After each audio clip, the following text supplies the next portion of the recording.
వాక్యాన్ని Recording in progress. దేవుని వైపు చూద్దాం. మహోన్నతుడ, సర్వశక్తిమంతుడా, మా ప్రియ పరలోక తండ్రి, మీకు వందనాలు.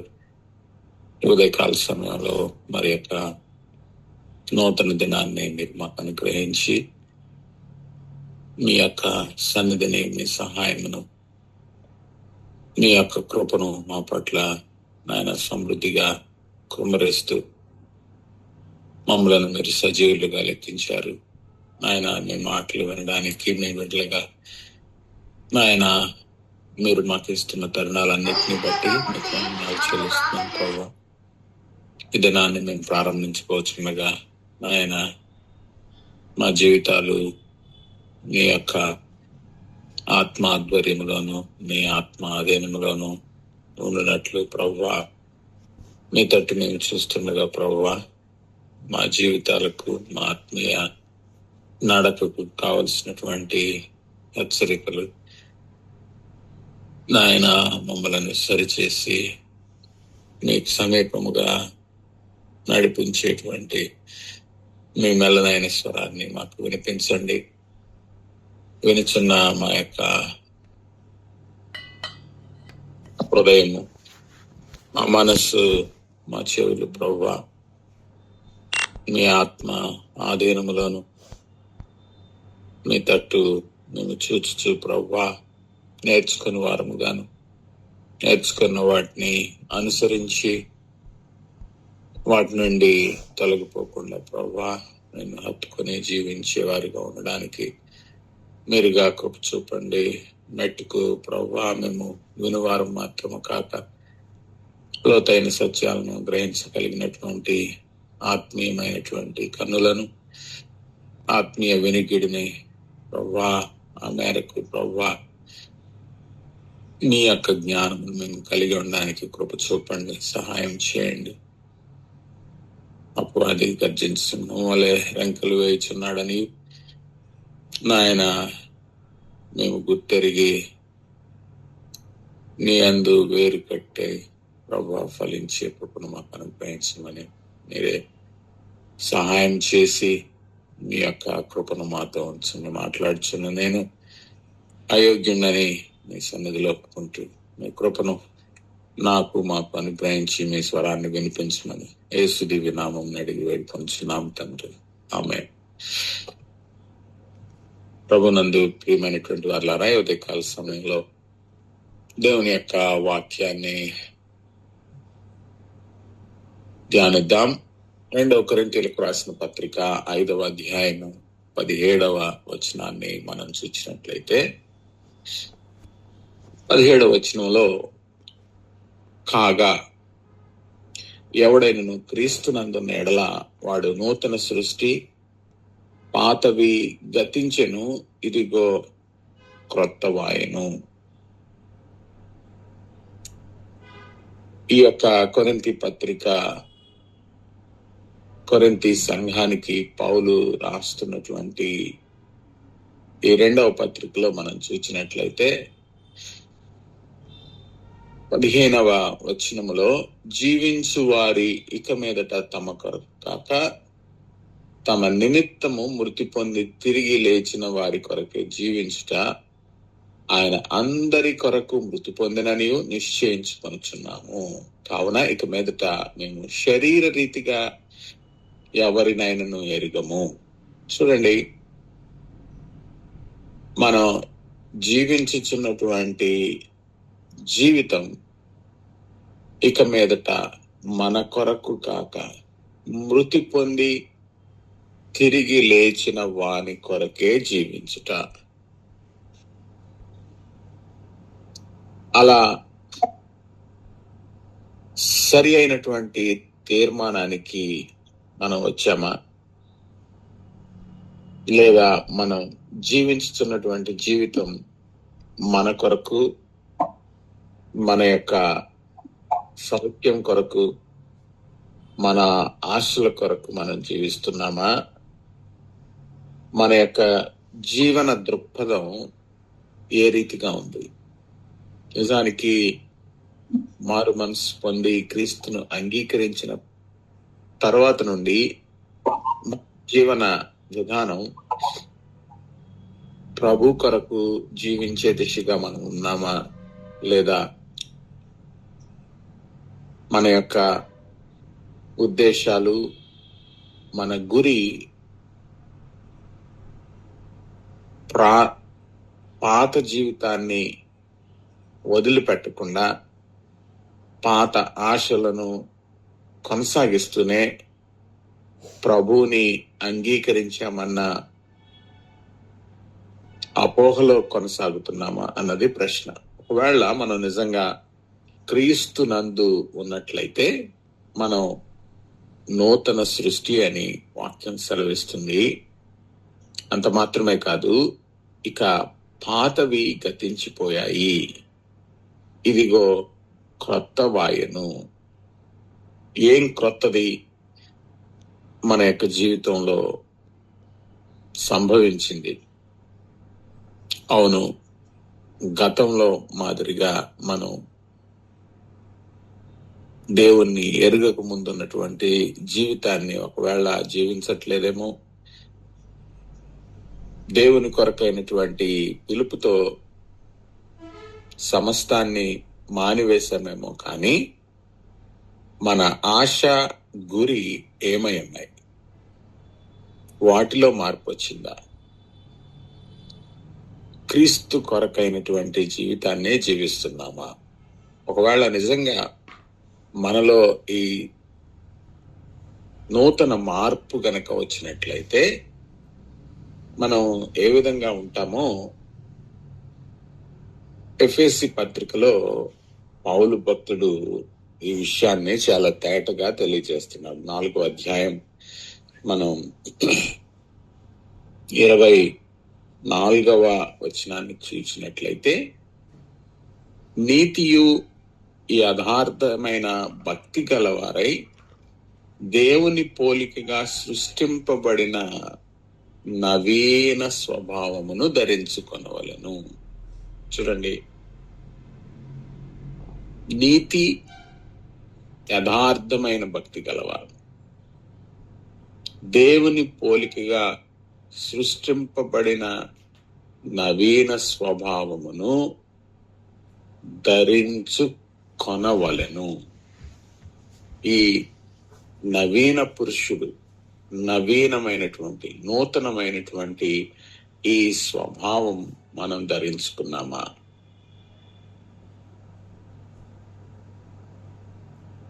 దేవుడిచ్చినటువంటి ఈ నూతన జీవాన్ని అందుకున్నాం.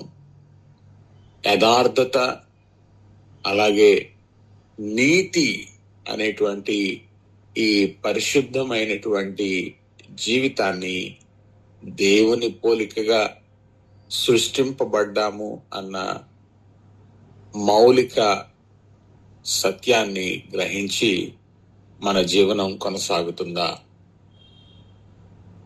కాబట్టి ఎప్పుడైతే ఈ నవీనమైనటువంటి పురుషుడు, నూతన స్వభావం మనలోనికి వచ్చిందో, మన ఆశ, గురి దేవుని కొరకుగా ఉంటుంది. మన యొక్క ఆలోచనలు మాత్రమే కాదు, కానీ మనం ఇతరుల పట్ల, పరిస్థితుల పట్ల స్పందించే తీరు ప్రభువుని కలిగిన వారముగా, ప్రభువుని మన యొక్క హృదయంలోను, మన యొక్క మనస్సులోను ఆయనను ధరించిన వారముగా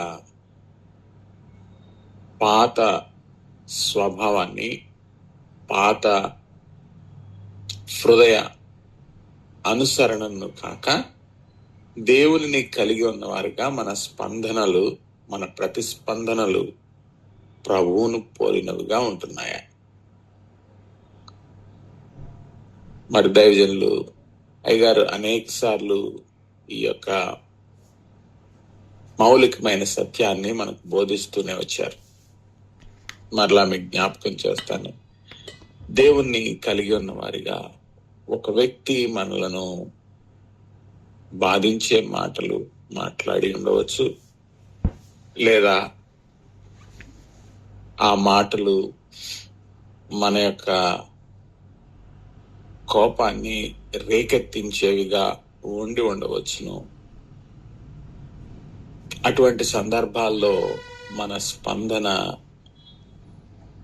మానవ స్వభావాన్ని పోలి మనం ప్రతిస్పందిస్తున్నామా, లేదా ప్రభువుని కలిగి ఉన్నవారిగా, నూతన స్వభావాన్ని కలిగి ఉన్నవారిగా మనం దేవుని స్వారూప్యములో ఆ పరిస్థితుల్లో మౌనంగా ఉండడం నేర్చుకుంటున్నామా? అందుకనే యేసుక్రీస్తు ప్రభువారు ఆయన శిలువ శ్రమల గుండా వెళుతూ ఉన్నప్పుడు ఆయనను గూర్చి పలుకుబడినటువంటి ప్రవచనాలు అంతకుముందు వందల సంవత్సరముల ముందే ప్రభువు ఏ రీతిగా ఆయన కుమారునిగా తండ్రి లోకములోనికి పంపించినటువంటి దైవ గొర్రె పిల్లగా ఆయన గూర్చి ప్రవచింపబడినటువంటి మాట ఏంటంటే, ఆయన బొచ్చు కత్తిరించి వాని ఎదుట మౌనముగా ఉన్న రీతిగా ఆయన శ్రమల్లో కూడా మౌనముగా ఉన్నారు. ఎంతటి తగ్గింపు, ఎంతటి విధేయత! వాటన్నిటికంటే మరి ముఖ్యముగా తండ్రి యొక్క చిత్తమును నెరవేర్చడంలో ప్రభు యొక్క సంపూర్ణమైనటువంటి అధికారాన్ని ఒప్పుకుంటూ ఆయన మాత్రమే ఈ విషయంలో జోక్యం చేసుకోగలడు అన్నటువంటి ఆ నవీన స్వభావము ద్వారా ఆయన ఏ రీతిగా మౌనముగా ఉన్నారో ఆ రీతిగా మౌనంగా ఉండడం మనకు అలవాటైందా? అందుకనే కొలస్సీలకు రాసిన పత్రిక 3వ అధ్యాయంలో మనం చూసినట్లయితే ఇక్కడ ఇదే మాటని కొలస్సీ సంఘానికి కూడా పౌలు భక్తుడు రాస్తున్నాడు. చూడండి, 24వ వచనం 3వ అధ్యాయంలో,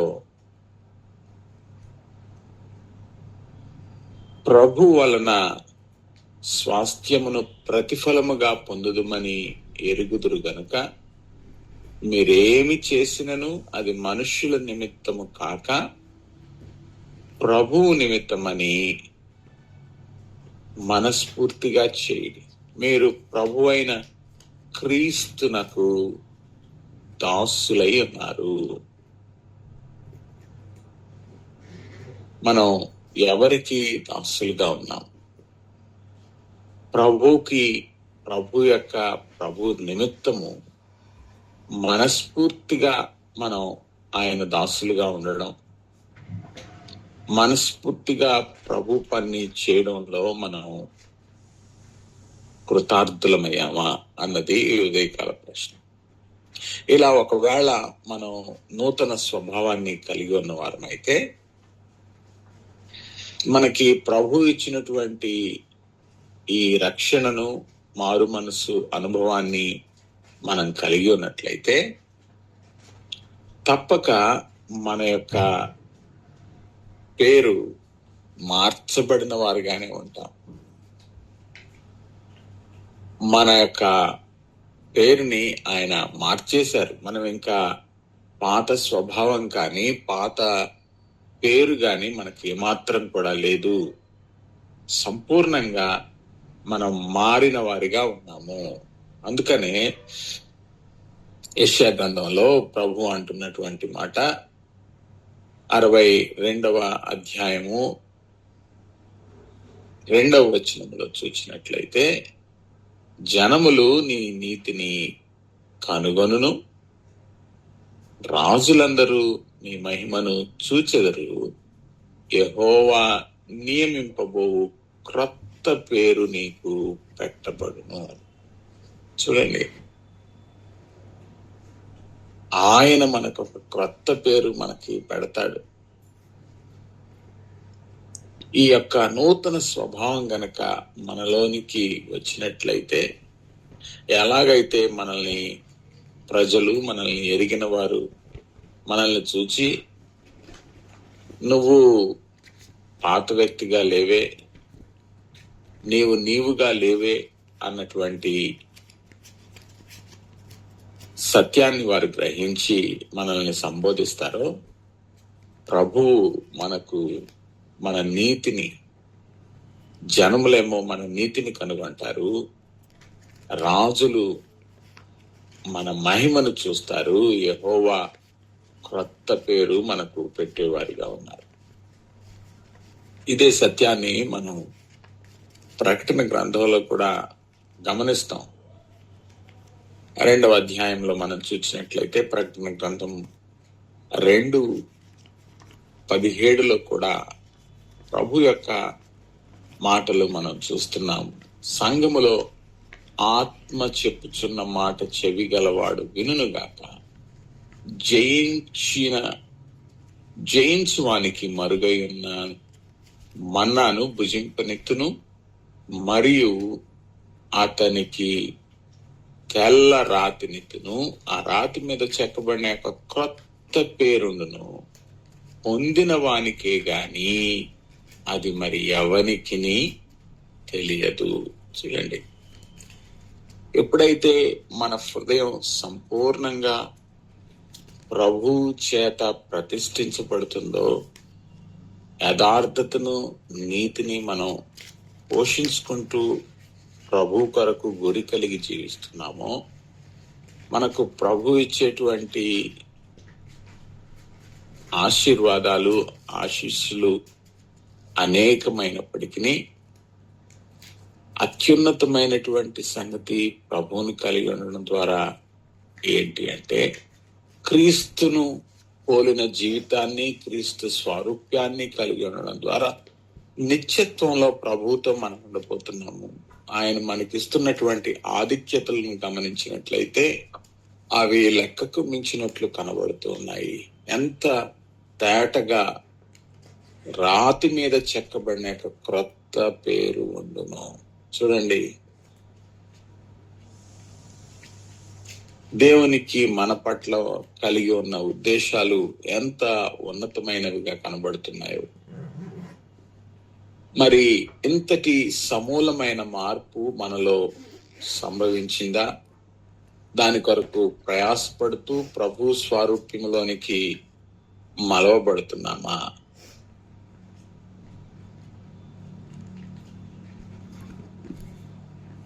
మనము దేవుని కొరకైనటువంటి పోరాటాన్ని పోరాడుతున్నామా? ఈ యొక్క నూతన స్వభావము మనం పూర్తిగా ప్రభు కొరకు సంతరించుకున్నామా అన్నది ప్రశ్న ఈ ఉదయకాల సమయంలో. కాబట్టి ప్రకటన గ్రంథం 3వ అధ్యాయం 12వ వచనంలో కూడా చూసినట్లయితే, జయించు వానిని నా దేవుని ఆలయములో ఒక స్తంభముగా చేసేదను, అందులో నుండి వాడు ఇక మీదట ఎన్నటికి వెలుపలికి పోడు. చూడండి, ప్రభు ఇచ్చేటువంటి వాగ్దానాలు, నిత్య రాజ్యములో మనల్ని ఎలా ఆయన జయించు వానిని ఆలయంలో ఒక స్తంభముగా చేసేదన్నట్టు. దేవుని కొరకు నిలబడుతున్నాను అన్న ఒక దృఢ నిశ్చయం ఒకవేళ మనకున్నట్లయితే తప్పక ఈ లోకములో పోరాటము అనేది ఉంది. ఈ పోరాటం ఆత్మ సంబంధమైనటువంటి పోరాటం అని గ్రహించి అపవాది, లోకము ఏ ఉద్దేశంతో మనల్ని పడగొట్టాలని ఆశిస్తున్నాడో అది గ్రహించిన వారిగా ఆ పోరాటాన్ని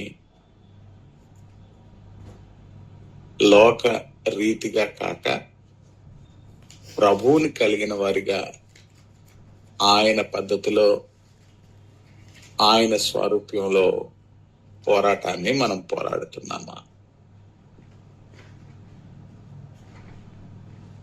కాబట్టి ఈ క్రొత్త పేరుని, నూతన స్వభావాన్ని ఇచ్చినటువంటి దేవుడు మనకు ఆయన నూతన ఆత్మను కూడా గ్రహించాడు.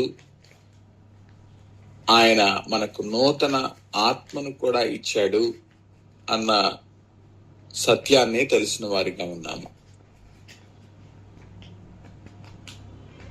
ఇర్మియా గ్రంథము 11:19 మనం చూసినట్లయితే ఎలాంటి నూతన ఆత్మను ప్రభు మనకు ఇచ్చాడో ఇక్కడ ప్రవక్త మనకు తెలియజేస్తూ ఉన్నాడు. 11వ అధ్యాయం 19వ వచనములో చూసినట్లయితే, అయితే నేను వదకు తేబడుచుండు సాధువైన గొర్రె పిల్ల వలె ఉంటిని. మనము చెట్టును దాని ఫలమును నశింపజేయదము రండి.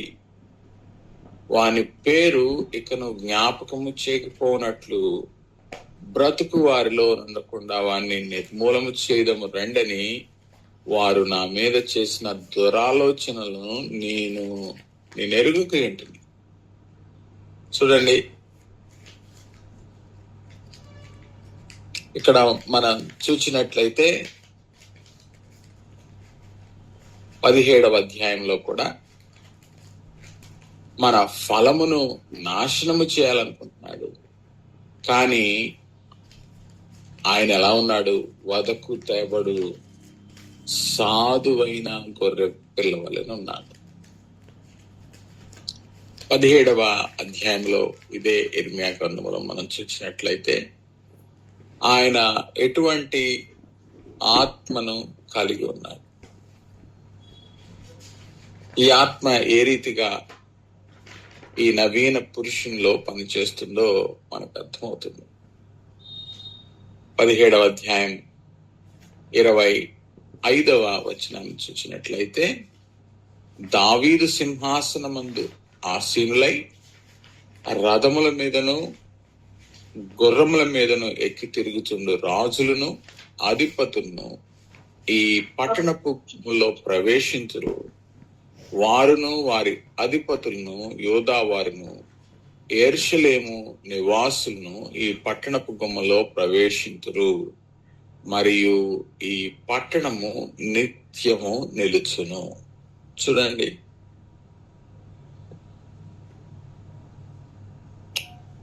మనము నిత్యమైన పట్టణానికి వారసులుగా ఉంటున్నామని, నిత్యమైనటువంటి పట్టణములో ఉండబోతున్నామన్నటువంటి సత్యాన్ని గ్రహించిన వారిగా ఉన్నట్లయితే దేవుని కొరకు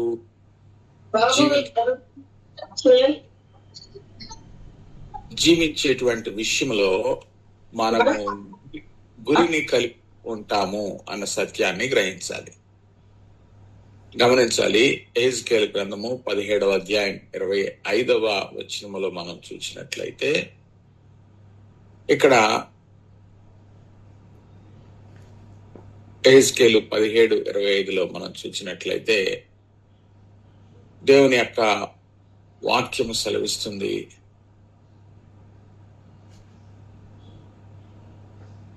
భూమి అందు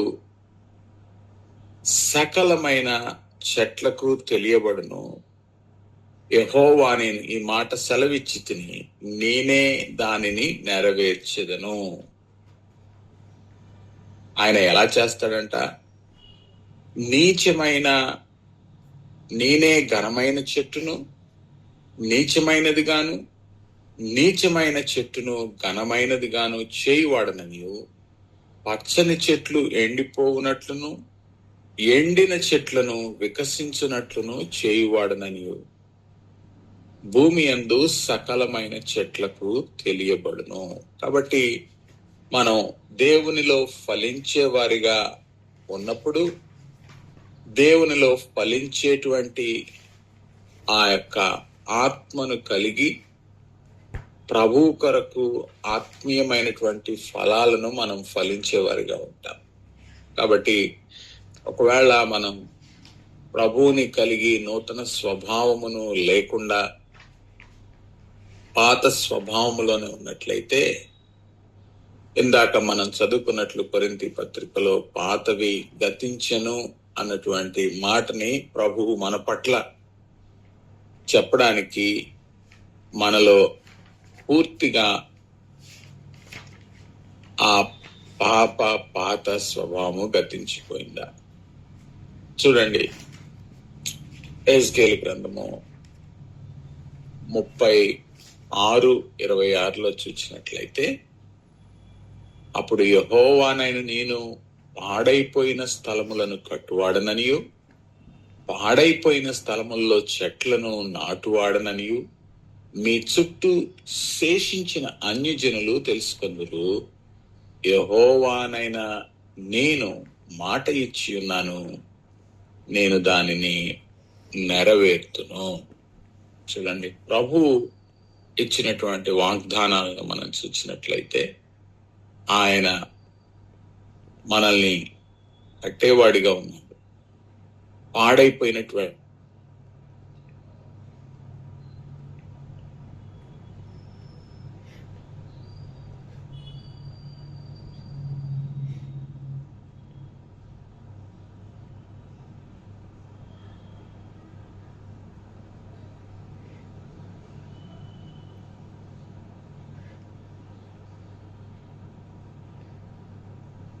నా మాట వినపడుతుంది?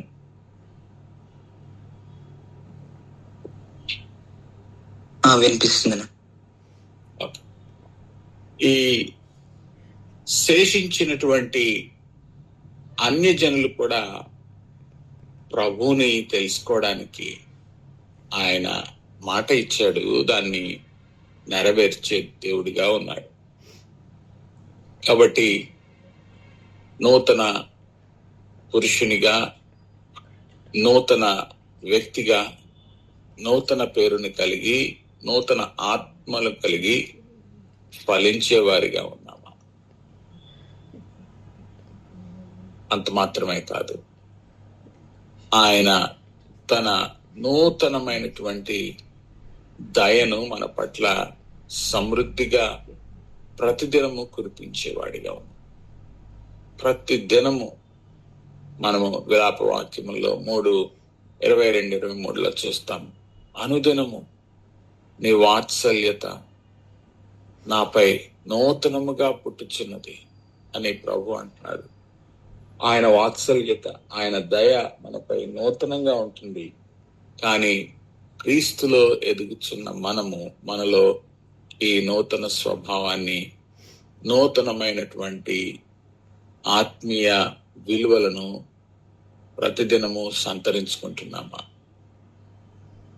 అందుకనే దావీదు భక్తుడు ఎప్పుడైతే తన పశ్చాత్తాపాన్ని ప్రభువుకు విన్నవించుకుంటున్నాడో, సంపూర్తిగా తన యొక్క తప్పిదాన్ని తాను గ్రహించాడో, దేవుని కొరకు తాను మరలా పునఃసమర్పణ చేసుకుంటున్నప్పుడు తాను అంటున్నటువంటి మాట 51వ కీర్తనలో, దేవానాయందు శుద్ధ హృదయము కలుగజేయుము, నా అంతరంగముల్లో స్థిరమైన మనస్సును నూతనముగా పుట్టించుము.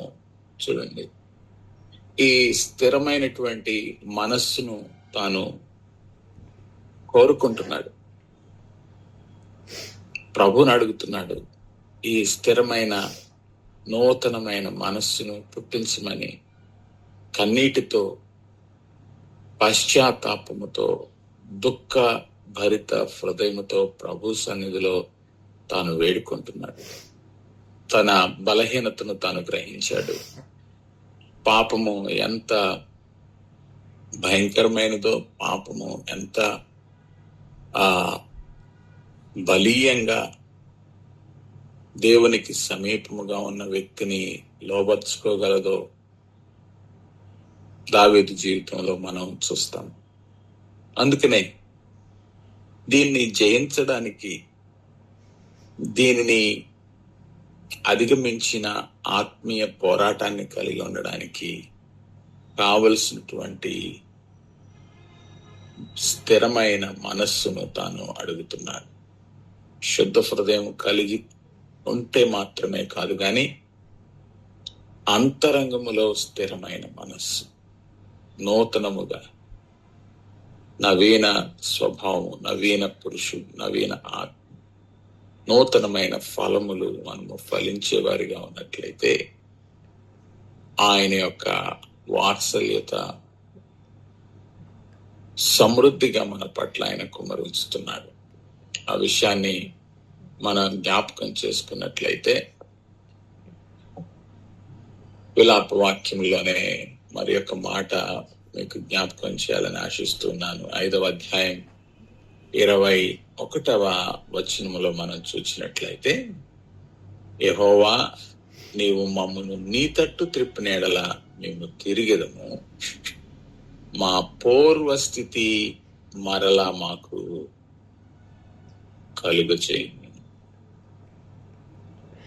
చూడండి, కొన్నిసార్లు రక్షణ పొందాం, మారు మనసు పొందాం, దేవుని కొరకు జీవిస్తున్న వారిగా ఉన్నాము. కానీ కాలక్రమంలో ఆ దేవుని పట్ల, దేవుని పనుల పట్ల ఆసక్తిని విస్మరించిన వారిగా ఉన్నాము. అందుకనే ఇక్కడ భక్తుడు అడుగుతూ ఉన్నాడు, మమ్మను నీ తట్టు తిప్పిన యెడల మేము తిరిగెదము.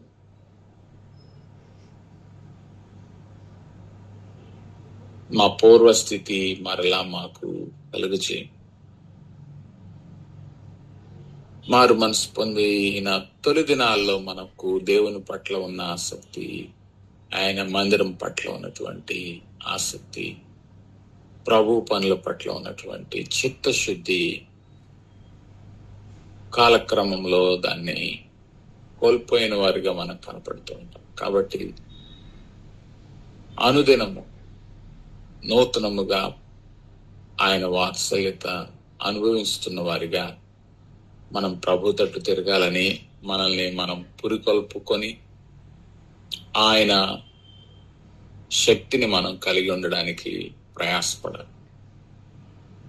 అందుకనే దీని కొరకు మనం చేయాల్సింది ఏంటంటే, ప్రభు తట్టు మనం చూచి ఆయన కొరకు ఎదురు చూస్తున్న వారిగా నూతన బలాన్ని, నూతన శక్తిని. అందుకని యెషయా భక్తుడు అంటాడు కదా, యెహోవా కొరకు ఎదురు చూచువారు నూతన బలాన్ని పొందుతారు. దేని కొరకు మనం ఎదురు చూస్తూ ఉన్నాం? దేని కొరకు మనం ఆశను కలిగి ఉన్నాం? మనకు శారీరక స్వస్థత, ఆత్మీయ శక్తి, వీటన్నిటిని కూడా ప్రభు మనకు అనుగ్రహించాలంటే మనం ప్రభు వైపు ఎదురు చూచేవారిగా ఉన్నామా? ప్రభు కొరకు మనం కనిపెడుతూ ఉన్నామా?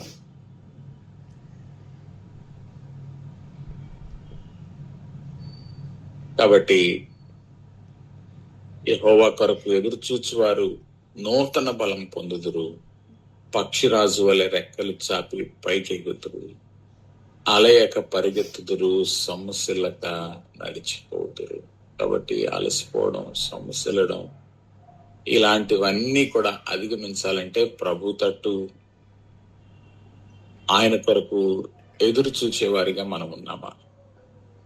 తద్వారా నూతన బలమే కాదు, నూతన ఫలాలను కూడా మనం పొందుతాం. యెహెజ్కేలు గ్రంథంలో మనం చూసినట్లయితే 47వ అధ్యాయంలో 12వ వచనాన్ని మనం చూసినట్లయితే, నదీ తీరమున ఇరుప్రక్కల ఆహారమిచ్చు సకల జాతి వృక్షములు పెరుగును, వాటి ఆకులు వాడిపోవు, వాటి కాయలు ఎప్పటికీ రాలవు. ఈ నది నీరు పరిశుద్ధ స్థలములో నుండి పారుచున్నది గనుక ఆ చెట్లు నెల నెలకు కాయలు కాయను, వాటి పండ్లు ఆహారంనకును, వాటి ఆకులు ఔషధంనకును వినియోగించను. చూడండి, దేవుని యొక్క పరిశుద్ధ స్థలములో నుండి పారుచున్న నది నీరు మనల్ని తాకుతూ ఉన్నట్లయితే, ఆయన శుద్ధ జలము చేత మనము శుద్ధీకరించబడుతూ, ఆయన వాక్యం అనేటువంటి నీటిని మనము కలిగి ఉన్న వారిగా ఆకు వాడక తన కాలమందు ఫలమిచ్చు చెట్టు వలె తన కాలమే కాదు గాని ప్రతి నెల ఫలమిచ్చేవారిగా ఉన్నాం. ఈ నూతనమైనటువంటి స్వభావం, నూతన హృదయం, యథార్థత, నీతితో కూడినటువంటి ఈ మనస్సు ప్రభు పనులకై సిద్ధపడిన వారిగా, అనేకులను దేవుని కొరకు సిద్ధపరుస్తున్న వారిగా మనల్ని మనం పురికొల్పుతూ అంతరంగములో స్థిరమైన మనస్సును కలిగి ప్రతిదినము నూతన దినములో దేవుని యొక్క వాత్సల్యతను అనుభవించుచు ఆయన దయను, ఆయన కృపను సమృద్ధిగా అనుభవిస్తూ ఒకవేళ ఫలాలు ఫలించకుండా ఆయన పరీక్షలో ఫలములు ఫలించని అంజూరపు చెట్టు వలె కాక ఆయనతో అంటుకట్టబడి ఆయన యొక్క ద్రాక్షావల్లిలో ఫలించే వారిగా ఉండడానికి ప్రభు తట్టు యెహోవా కొరకు ఎదురు చూచు నూతన బలముతో, నూతన మనస్సుతో, ఈ నూతనమైనటువంటి స్వభావాన్ని కలిగిన వారిగా ప్రభు మనకు సహాయం చేయనట్లు మన హృదయాలను, మన యొక్క మనస్సులను ప్రభు కొరకు పునఃప్రతిష్ఠితం చేసుకున్నాం. ప్రభువు ఆ మేరకు మనకు సహాయం చేయనుగాక. మన మధ్యలో ఎవరైనా సేవకులు ఉన్నట్లయితే ముందుగా ప్రార్థన చేస్తారు, ఆ తర్వాత ప్రేరేపించబడిన వారు ప్రార్థన చేయవచ్చు.